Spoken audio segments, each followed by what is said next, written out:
Hey there YouTube, NinjaNick333. I know it's a couple days late, but I'm bringing you the deck I used at the sneak peek for Cosmo Blazer. This is most of the stuff that I pulled. I traded just a few commons away, but this basically this everything in sleeves is exactly what I used for my deck. It actually worked pretty decently this time. Usually the sealed Yugioh is terrible because none of the cards like work together right unless you like pull really good. Because then all the hollows work together and then all the commons are usually just janky crap. But the thing is, with all these fire fists, a lot of these commons actually ended up working together. So I was using some fire fists. I managed to pull a snake. That was the only hollow I pulled. That, of course, wasn't given to me, the promo. And then I ended up pulling, let's see, these 4 Fire Fist guys. So that was cool.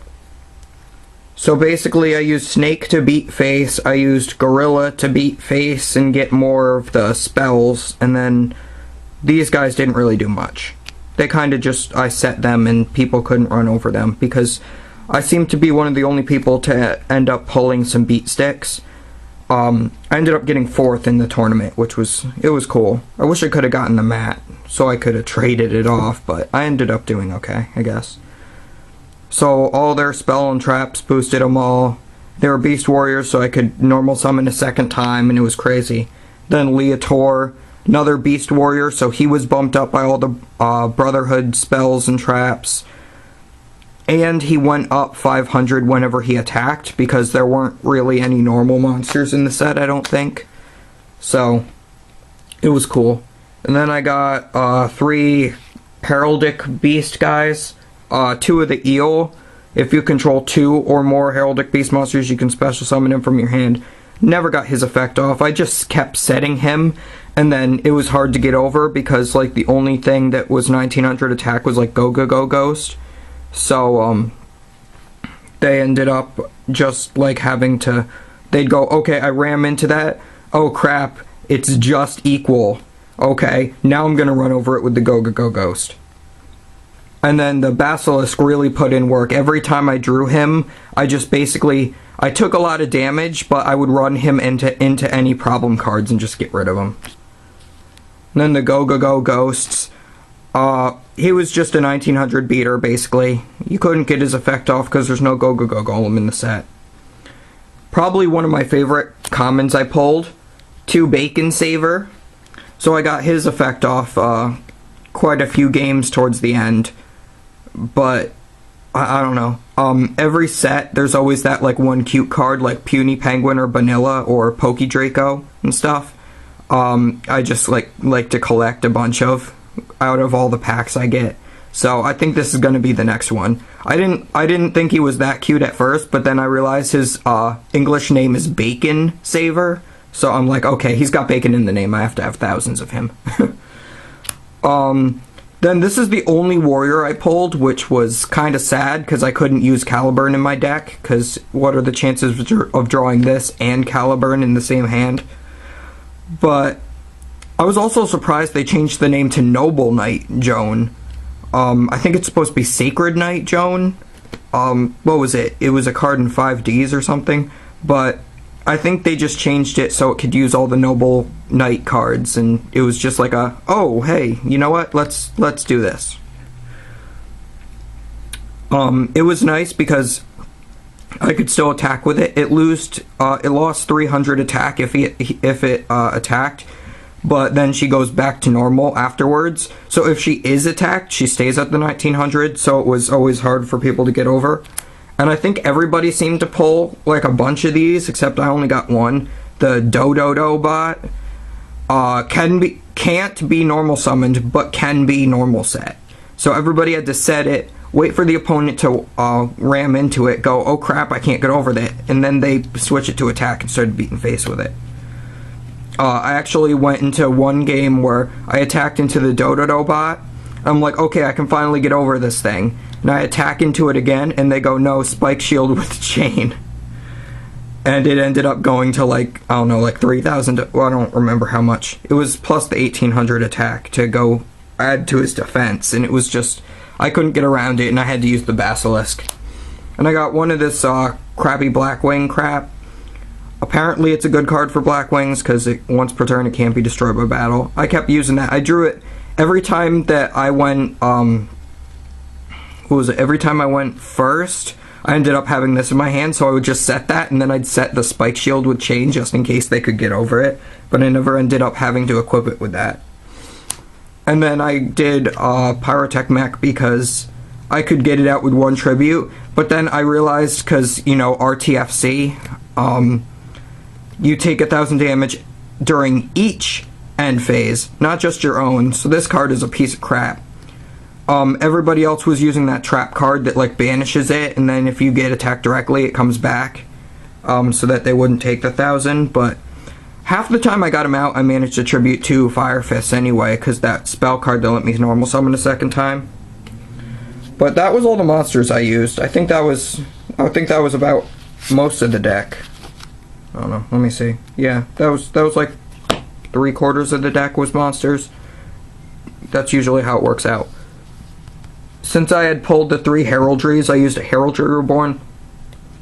I always liked doing that to get the Basilisk off a second time. I think I won a game or 2 with it. I got 1 Tenki and 1 Tensu, so I ended up, like, whatever one I didn't draw I would set with the Gorillas effect after running through something. And it was nice, because the 100 attack each really did some stuff. After playing with these Fire Fists, I kind of really want to build the deck, but I have a feeling that it's going to be expensive because everybody's going to want them and all the hollers are going to go up to ridiculous prices.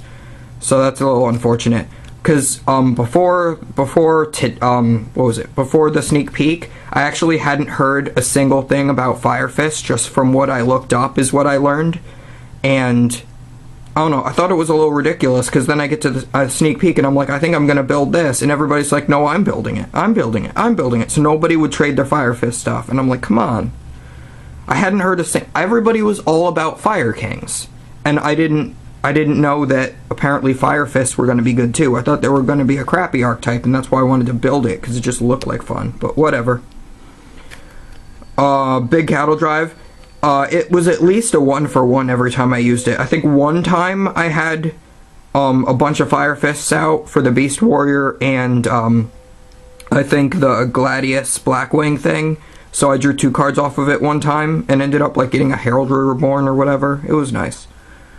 If you control a Beast, Beast Warrior, or Winged Beast type monster, draw a card for each of those monster types you control. Then you can't activate other spell or traps during this turn. So that means if you control all beasts, you only draw 1 card because you only control beasts. If you control 1 beast, 1 beast warrior, and 1 winged beast, you draw 3 cards. It works like that. I had to tell a lot of people RTFC because they do that. But that was it for the spells. What was that? 4? No, it wasn't very many. And then, surprisingly, I actually had traps in this one. Usually I never have traps in a sneak peek deck. Spike Shield with Chain. I only ever used it for the attack. I never had to use it to defend. But that extra 500 really helped me get over stuff, because you just like equip this to Snake or Go Ghost, and then nothing can get over it. Because it's a freaking sneak peek. And then I got not 1 but 2 of the Tenzin. So it was nice to have a 1 turn plus 1,000 just to get over anything. So people would attack into my Fire Fist, and I'm like, nope, Tenzin. They're like, damn you! And then after 700 goes away, you keep the other 300. And it goes to all your Beast Warriors. And it's just, all this Fire Fist stuff actually seems really cool. But that was the whole deck I used. I think I did exactly 20. Because it's minimum 20, maximum everything you pulled. But the stuff I didn't use, I didn't use my Caliburn. It would have been nice to use it because it's a plus 500, but I only had the 1 warrior. And then I traded for these 2. I got another of the promo Caliburn. I don't think anybody pulled the super, surprisingly. Usually I pulled the super of the promo. And I traded for a Horse Prince. There was a kid there who, actually I built almost entirely from my spare cards. I built 3 guys Kaijudo decks that are semi-competitive. and because they're new, and I want to get everybody I can into Kaijudo. So basically, I traded an entire commoned out Kaijudo deck for a Horse Prince, which I thought was nice. And yeah, he was really happy because he really liked Kaijudo, but you know, the whole thing, it's hard for kids to get to the tournaments because, you know, parents don't have rides for them and stuff. And then, of course, I couldn't use the fusions because there's no polymerization and no fusion materials. Actually, if I had a polymerization, I could have made the Ignition Beast because I think the machine, I think Dododo Bot was a machine, and the Pyrotech Mech was a pyro, so I could have made that, but I don't know. It wouldn't have been worth it. And then Crimson Sunburn, I don't have Faithbird or Skull Redbird in the pack, so, but we're finally get it, so I mean, that's really bad. It's like every time, like, I bought a box of, I don't remember what pack it was in. It might have been Redo or Abyss Rising, I don't remember. No, I think it was Redo, where the Cowlo Koala or whatever was in it. And I just kept pulling tons of it because it was common. And I'm like, why? I don't want it. And then the only 3 monsters I didn't use.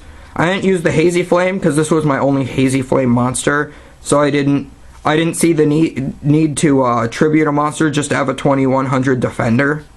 I didn't. There was just no point to it. The Inari Fire, I don't think I pulled any Spellcaster type monsters, so I couldn't use its effect, and I had a lot of beaters, so I didn't really need the 1500. And then Garbage Ogre, I didn't have any Garbage Lords, and I think this card is garbage, so. And Garbage Lord, that card is also garbage. Then there was 2 Zero Z-Locks I didn't use, but that could have been good. Apparently my friend Alex had some sort of lock. He had the Garbage, I think the Garbage Lord out or something, and then he had this, and then he had that one with all the Monarchs on it. So he basically just had a wall and would wait until his opponent decked out, which was pretty cool, I think, for a combo. But it's 3 cards, and I don't know. I did actually pull that one with the Monarchs on it, where a tribute summoned monster can't be affected by card effects or whatever. I think I did pull that, but that was one of the commons I traded, because I'm sure I'm going to be getting a bunch of these packs in the future for like entry packs and stuff and winnings, so I just decided to, you know, trade commons I had. I didn't trade any hollows, and then I pulled a Spell Wall. I know my friend Brian's all like, oh, this is awesome, because he plays Prophecies, but I don't know. I don't think the card is that great, personally. And it's a common, so he's going to have thousands of this. And then 2 of the Xyz Double Back. I actually like this card. I don't think anybody's going to ever run it, but the way I was thinking of it, some of these cards where you can't figure out exactly how you would use it in a deck, look at the picture. Now, I see Adrius and Tyrus on the picture. So, it says, during the turn, a face-up Xyz monster you control was destroyed. If you control no monsters, target an Xyz monster in your graveyard that was destroyed this turn. So, probably the same one that was destroyed when you use that. And 1 monster in your graveyard with attack less than or equal to that Xyz monsters, and special summon these targets. Now, the reason they have Adrius and Tyrus, they have the same attack. So, let's say your Tyrus was destroyed. You bring back Tyrus as the Xyz monster that was destroyed, and then you bring back Adrius as the one with equal or less, because it doesn't say it can't be an Xyz monster. And then they're destroyed during the end phase, and you can only activate this during your opponent's turn. But if they end up doing this and you get the Xyz Double Back off, you could end up lancing at least one of the monsters brought back by this. And since, you know, Adrius and Tyrus are like level 5s, your next turn, it's still there. You can then overlay it for a Gaia Charger. So, I think that's kind of a neat idea, but I mean, that's the only way I can think of actually using this, unless you just wanted to have a little extra wall that your opponent just can't attack over or something for a turn, but I don't know. It's a cool idea, I think. Then there was the Dimension Gate. As I said before, with the Pyrotech Mech, you'd banish it, and then it would come back without having to pay 1,000. If I had more than one of the Pyrotech Mechs, I probably would have put these in here. in the deck, but I didn't see any other need to do it. And everybody was like, couldn't figure out how this card worked either. Except for the smart people, but then I've got two of this Xyz Tribal Rivals. I didn't even figure out what this did. Face up Xyz monsters on the field with 2 or more Xyz materials cannot be destroyed by card effects. After damage calculation, if an Xyz monster you control battles an opponent's monster, destroy that opponent's monster. So I guess you would take like one of these monsters and just, it can't be destroyed by battle, and you just ram it into your opponent's monster and it's destroyed. I don't know. I guess that's okay. I don't think anybody's using this card. It's okay artwork though. And then I got one of this Xyz Dimension Splash. If this set card was banished, you can special summon 2 level 8 water monsters from your deck. Their effects are negated. Also, they cannot declare an attack or be tributed. So, obviously, since this says Xyz Dimension Splash, you're going to be using those 2 materials to make a level 8, rank 8 monster. Just Xyz summoning with it. But what's the likelihood that your set card is going to be banished? Unless you're playing against, like, Monarchs and they go Caius and banish your face down. I mean, that's the only way I see that ever going off. I mean, everybody just MSTs the face down, so this is like the worst card I've ever seen. Especially since you get 2 level 8s, but their effects are negated and they can't declare an attack or be tributed. So it's like, what's the point? I don't know. I got one of this Abyss Scorn, and I didn't use it because this is the only Mermail card I pulled. Target 1 Mermail monster you control gains 1,000 attack until the end phase, which I guess that's pretty cool because, Megalo has trouble getting over stuff. Like, I know my friend Chris is like, oh yeah, all I needed was, a Utopia on the field and they couldn't do crap. Because, Utopia can't get over, Megalo can't get over Utopia. So, yeah, this could help. And then when it's the set card is sent to the graveyard, target a monster your opponent controls and send that target to the graveyard. So I could see this being played in Mermails, but I also don't, because it's like it's a common trap that I don't think anybody's gonna use it. But that's basically it. Oh, and when I ended up getting 4th place, since from our last regionals we had for Return of the Duelist, we still have like hundreds of extra redo packs. We actually had redo packs as prize support, so since I got 4th, I ended up with 1 pack and I pulled a Magdalene. So that was cool. And I'm not trading any of this stuff. I'm just talking about how it went. But, yeah guys, I don't know. This was the first sneak peek I actually thought was fun, because I actually had a semi-playable deck. Everybody else felt the same way. I know top 4, we were all thinking that we had playable decks. I know the guy who won, his deck was like all heraldry. Like he had like all the heraldry stuff he possibly could. Like he pulled the Leo, and he had like 2 basilisks, and he had the Reborn, and he just did shenanigans all over the place. Oh, and he got like the one that's like the Battle Fader trap, and then he would summon the Leo, use that to get the Basilisk to his hand, run over my like Pyrotech mech, and like shenanigans just happened.